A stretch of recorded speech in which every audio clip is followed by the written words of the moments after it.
आज जातीय कांग्रेस पक्षर अनुगुल जिला बारवाटिया बंद डाक कौन घटना कौन रही देखो आम आज जातीय कांग्रेस आम जिला कांग्रेस जो डाकरा भक्त चरण दास आम पिसी समस्त निर्देश दि जाए। आपण जानते अनुगुल जिला हूँ गोटे शिल्प सभ्य अंचल। एठी विभिन्न कलकारखाना गढ़ी उठी। प्रत्येक वर्ष हजार हजार शह शह लोक आप परिसंख्या को ने 5 वर्ष पाख 1000 लोक एक्सीडेंट मरी। तेणु आम आज कांग्रेस दल लोक लड़े करुच्ची।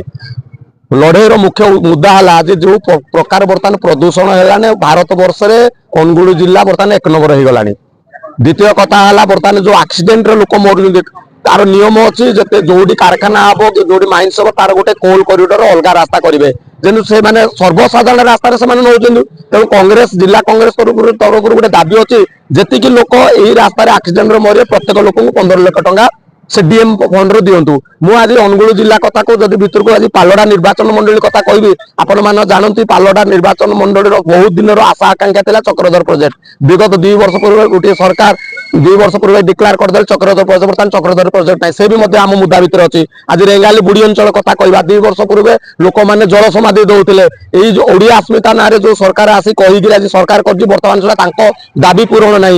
समल ब्यारेज कथा जब कह एनटीपीसी कथा सब अनेक खनि खादान इश्यूर कथा कहि आज पाइपलाइन नहीं गला जिंदल कौन पालड़ा देगी कौन बेकार युवक मान भी निजुक्ति नहीं। तेणु यही सब आम मुद्दा नहीं कांग्रेस दल प्रथम 12 घंटिया गोटे सचेतन कर प्रशासन को एवं विभिन्न आम खनि खादान वालों को परवर्ती समय सरकार यार पदक्षेप आगामी दिन आहरी तीव्रतर हबार।